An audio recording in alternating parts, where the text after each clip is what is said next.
Hello students. बच्चों, हम human health and disease chapter के बारे में बात कर रहे हैं और ह्यूमन हेल्थ एंड डिजीज़ में हमने सबसे पहले what is health, what is disease और बहुत ही बेसिक इंफॉर्मेशंस के बारे में बात की इस चैप्टर के।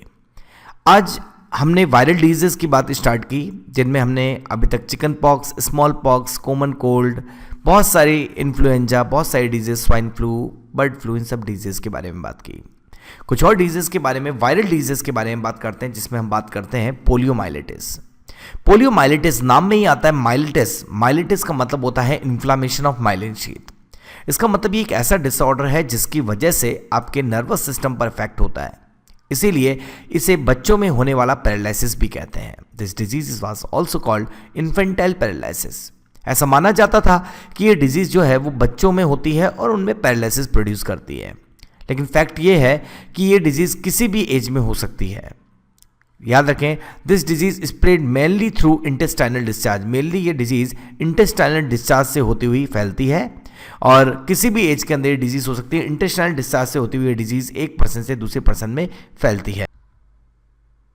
लेकिन एक बात और याद रखें कि पोलियोमाइलिटिस जो है वो कंटामिनेटेड फूड एंड वाटर से होता हुआ भी स्प्रेड हो सकता है। जैसे अगर हम बात करें कि फीकोरल रूट से ये स्प्रेड हो सकता है।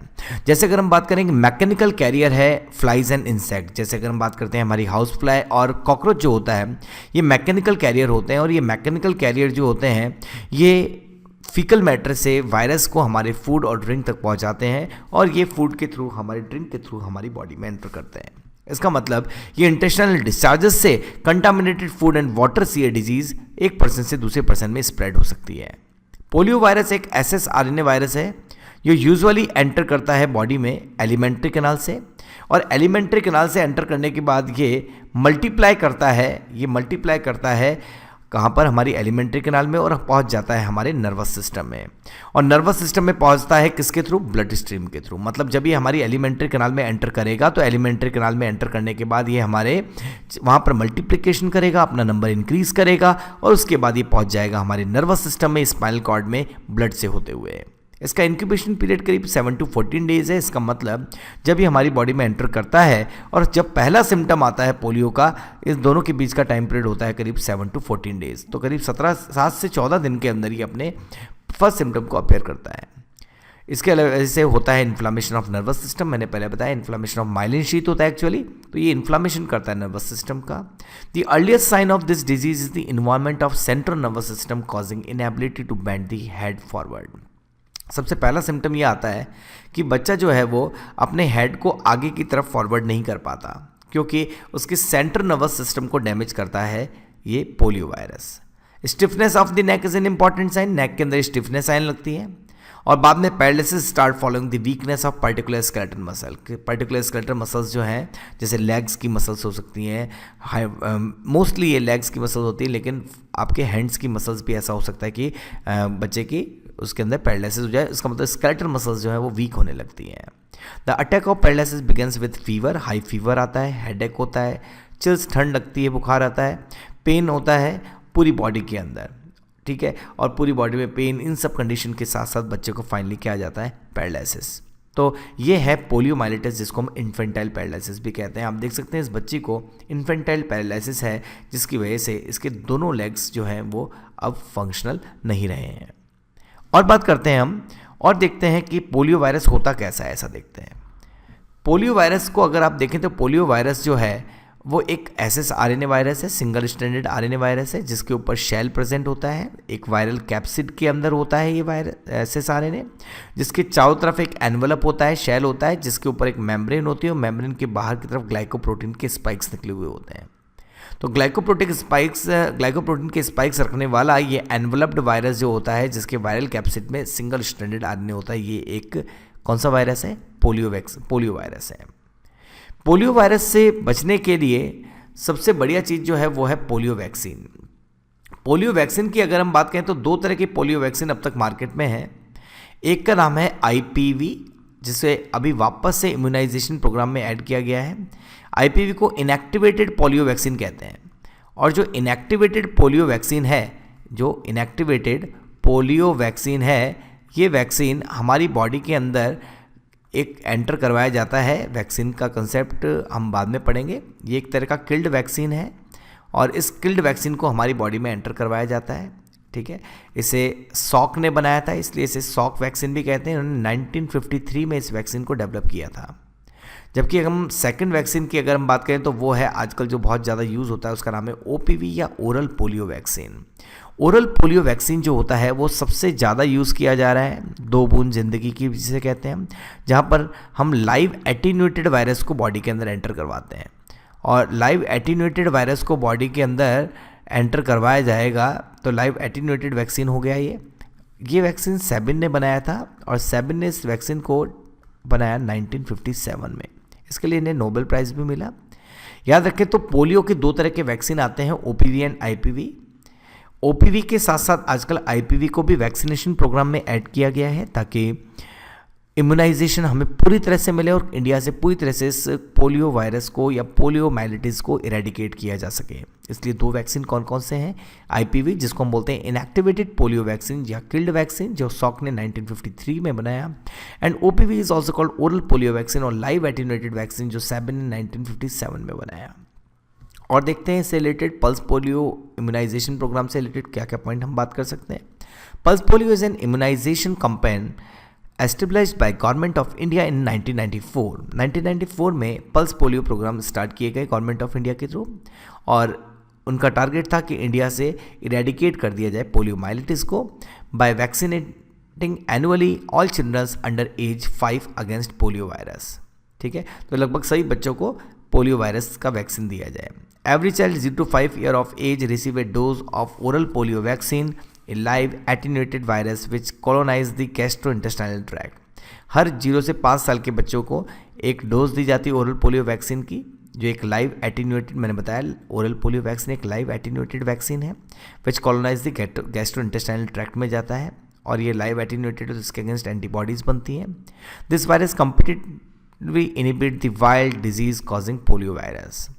Not only does this prevent pernicious infection in the host, बहुत ही ज़्यादा इन्फेक्शन नहीं होने देता, it precludes transmission of the wild polio virus to the other host। ये दूसरे के अंदर भी किसी और के अंदर भी वाइल्ड पोलियो वायरस को एंटर करने से रोकता है।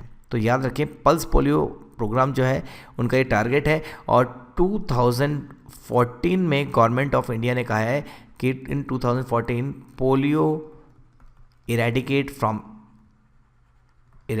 फ्रॉम इंडिया से 2014 में जिस डिजीज़ को इरेडिकेट कर दिया गया है अकॉर्डिंग टू WHO की रिपोर्ट के अकॉर्डिंग वो है कौन सा? पोलियो। पाकिस्तान में आज भी पोलियो इरेडिकेट नहीं हुआ है, अफ्रीकन कंट्रीज़ तंजानिया में भी आज पोलियो इरेडिकेट नहीं हुआ है, लेकिन याद रखें इंडिया से 2014 में पोलियो को इरेडिकेट कर दिया गया है। ये WHO की लेटेस्ट रिपोर्ट के अकॉर्डिंग बात है।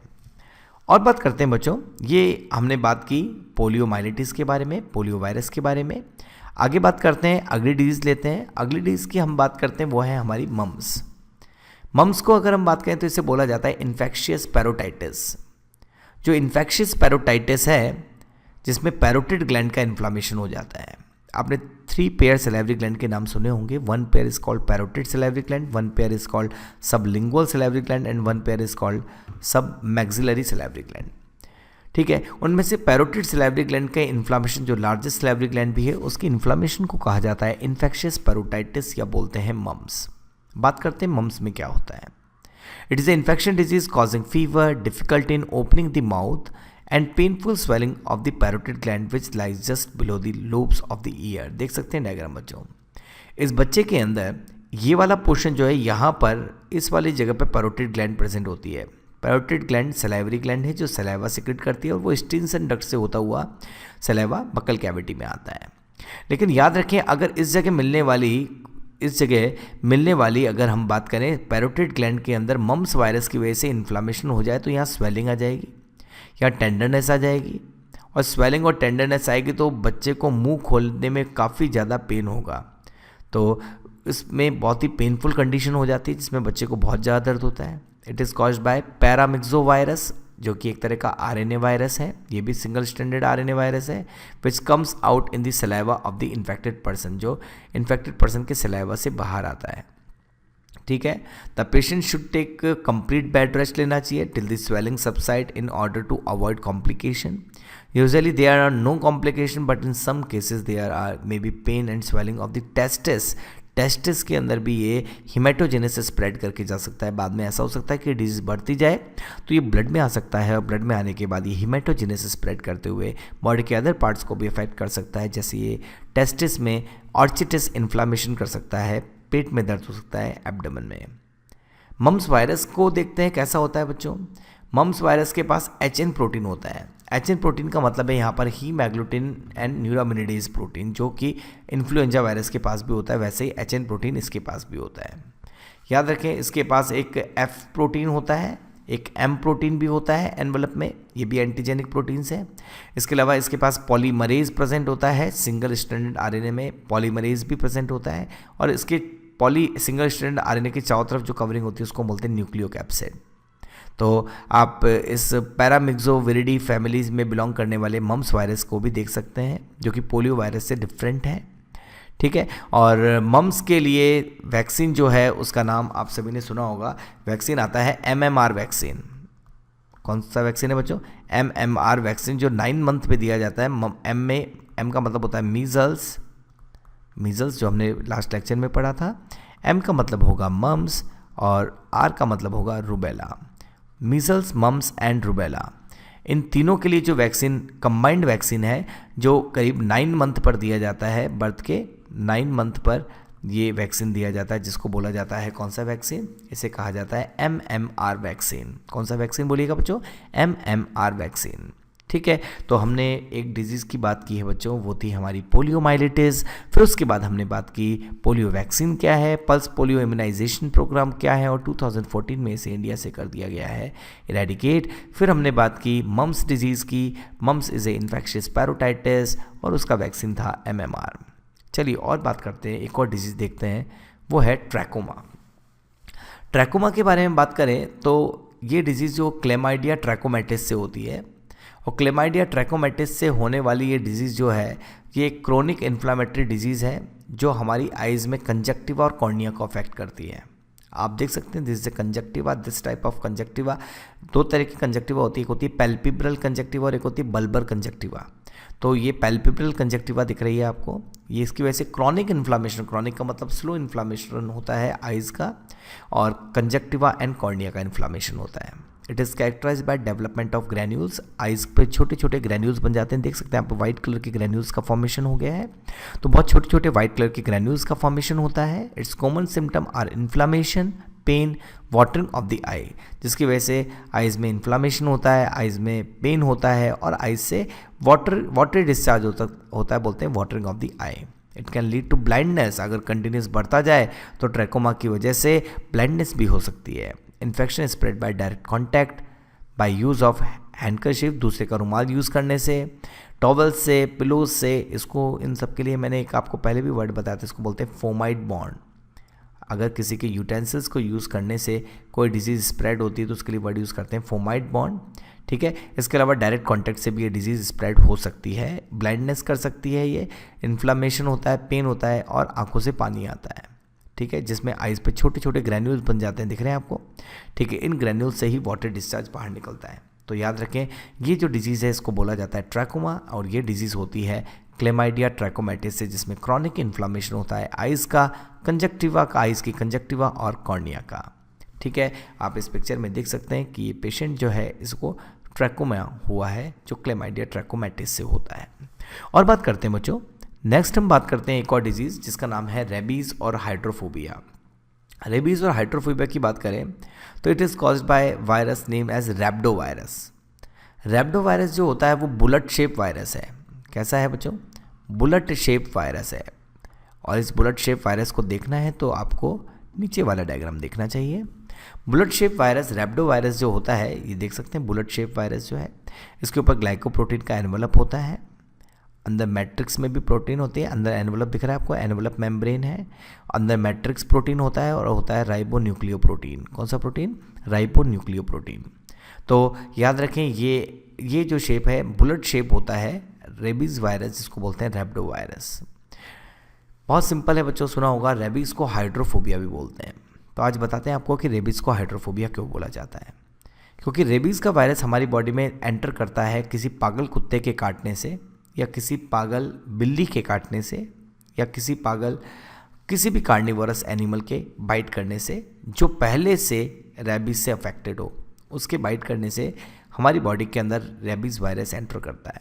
तो it is introduce in the body by the bite of rabbit, dogs usually, और भी हो सकते हैं। It can be injected by the bite of jackal, wolves, cats. ठीक है, incubation period is from 10 days to 1 year, 10 दिन से लेकर 1 साल तक इंक्यूबेशन पीरियड हो सकता है। जब ये वायरस हमारी बॉडी में एंटर करता है तो बॉडी में एंटर करने के बाद ये सीधा ही हमारे ब्रेन में चला जाता है, और जब ये ब्रेन में पहुंचता है तो ब्रेन के उन पार्ट्स को अफेक्ट करता है जो सेंसिटिव होते हैं वाटर के लिए, जिसकी वजह से हमें पानी से डर लगने लगता है। Fear of water is the most important characteristic symptom of this disease, and you know that fear of water is also called hydrophobia. ये बात अलग है कि बाद में इसको एरोफोबिया भी होता है।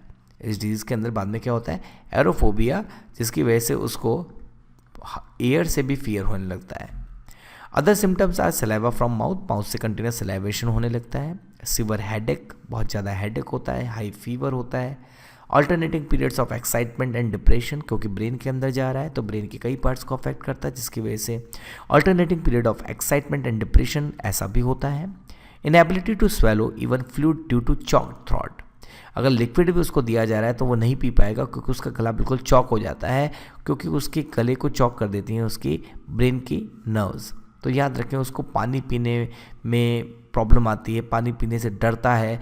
इवन बात की कंडीशन तो ऐसी होती है कि उसको अगर पानी के फ्लो करने का साउंड भी आ रहा है तो भी उसकी पूरी बॉडी में स्पाज्म शुरू हो जाते हैं। ठीक है, और बाद में उसको एयर से भी स्पाज्म होता है, पानी को देखने से उसकी बॉडी में स्पाज्म हो जाते हैं। इसका मतलब ये बहुत ही ज़्यादा ख़राब डिजीज़ है, जिसके अंदर पर्सन जो है वो बहुत ज़्यादा परेशान होता है, और वायरस डिस्ट्रॉय ब्रेन और स्पाइनल कॉर्ड को डिस्ट्रॉय कर देता है।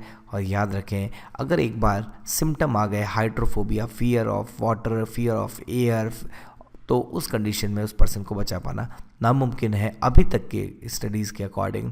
इसलिए बोल सकते हैं कि रेबीज़ इज़ 100% फैटल डिजीज़। ठीक है, इसके अलावा याद रखें, there should be compulsory immunization of dog and cat population, dog और कैट की पॉपुलेशन का प्रॉपर इम्यूनाइजेशन होना चाहिए। ठीक है, रेबीपुर वैक्सीन जो एक ब्रांड नेम से है, उस वैक्सीन को दिया जाना चाहिए। प्रॉपर डॉग और कैट का इम्यूनाइजेशन करने के बाद हम उन डॉग और कैट से हमारे अंदर रेबीज़ होने के चांसेस कम हो जाते हैं। इसलिए याद रखें, आपके जो कॉमन एनिमल्स हैं जिनको आप घर पे रखते हैं, पालते हैं, उनका प्रॉपर इम्यूनाइजेशन भी होना चाहिए। इस डिजीज़ को बोलते हैं रेबीज़ और हाइड्रोफोबिया। बुलेट शेप वायरस आप देख सकते हैं बच्चों। तो ये आज हमने क्या क्या बात की, वापस देखते हैं। हमने बात की पोलियोमाइलिटिस, हमने ह्यूमन हेल्थ एंड डिजीज़ में हेल्थ की बात की, डिजीज़ की बात की, और शुरू की हमने वायरल डिजीज़, जिसके अंदर हमने बहुत सारी डिजीज़ की बात की। हमने कॉमन कोल्ड की बात की, हमने इन्फ्लुएंजा की बात की, हमने स्मॉल पॉक्स की बात की, हमने चिकन पॉक्स की बात की, हमने मीज़ल्स की बात की। 5 डिजीज़ की बात पहले की थी। आज हमने 6 नंबर की डिजीज़ पोलियोमाइलिटिस की बात की। फिर हमने पोलियो वैक्सीन की बात की, मम्स एक और डिजीज़ की बात की, उसके बाद हमने ट्रैकोमा की बात की, और फाइनली हमने रेबीज़ या हाइड्रोफोबिया की बात की। ठीक है, इन सारी बातों को करने के बाद नेक्स्ट लेक्चर में मैं कुछ और आपको वायरल डिजीज़ के बारे में बताऊंगा, जैसे कि कुछ इंपॉर्टेंट वायरल डिजीज़ अभी बची हुई हैं, जिनमें नाम आता है डेंगू का, चिकनगुनिया का, ठीक है, और एक बहुत ही इंपॉर्टेंट नाम HIV। इन सब के बारे में और भी कुछ वायरल डिजीज़ के बारे में आपको इन्फॉर्मेशन देंगे। ठीक है, अच्छे से पढ़ाई करते जाइए। नेक्स्ट वीडियो में फिर से मिलते हैं बच्चों, तब तक के लिए थैंक यू।